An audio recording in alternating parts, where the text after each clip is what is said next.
my final evaluation, I had to speak about the following. The following were the my initial ideas. For this, I did not stick to the initial idea completely because when it came to filming, I wanted to try new things. I wanted to add new pictures. So even though I didn't make a final choice, I asked my teacher of how I could improve it, and he said I could make it scary, scary by also keeping the concept of what I'm going to convey to the audience.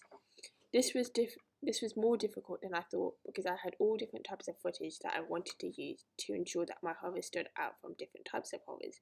By achieving this, I used a similar production that was called The Scream to make my horror feel more ominous. The research I did for my contextual research was ensuring I knew the themes that I was planning to use for my horror production and why the themes suited for the concept. For review and reflect, for my research, all of mine was secondary. The things that were secondary based research was when looking at horror themes and genres. The music audio that I was using was the music that I was using was similar to my horror for my filming. When it came to identifying the target audience, I had used primary research of what productions are that expertise used in their horror field and know the type of audience that they direct the horror movie to. For my target audience research, I had to consider a lot of many different things, like who my target audience would be directed at, what my production is going to be about, who the contributors are going to be, what the themes that are going to be used, what research did I take upon when I was writing up the audience research. For my visual research, I used a concept of the Idaho Fall murder case of where it was actually the students that were killed. However, there was only one target that he wanted to kill. However, I put a twist on this concept and made it into a psychological jealousy, autistic horror, where he stalked the victim, Kaylee Gonco, in the vicinity of her home, in the garden, living room, and her bedroom.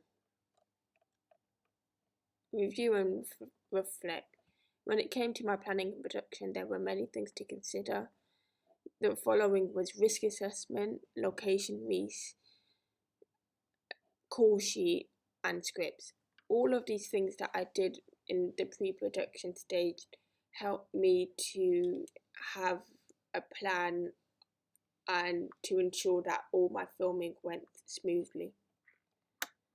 The process of problem solving chart was to identify the problems that I was going to have in my horror and how to prevent it.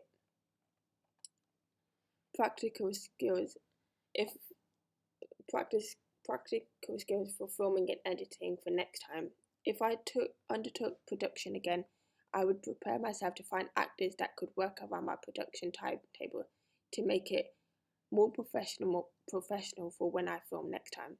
I'd want to ensure that I got all my production work in order before filming, as I did not do this when I started doing my horror production. The thing that I would do differently is retaking the shots of where I put blood on the knife.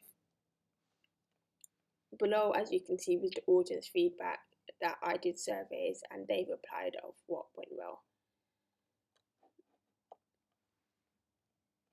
For my conclusion, I think I did partly meet the aims, but not completely, as when I was filming, I added more ghost images that I did not take in my own horror movie to make it more scary and ominous to watch. But again, I think I did meet those aims because I did film the shots all myself. I used the right equipment and I was able to get all the shots crisp and clear. I am satisfied with my project because even though I was not fully confident in using technical equipment, the Panasonic 990 camera and tripod, I was still able to produce some really amazing shots that were clear and crisp with good lighting that worked with all the shots.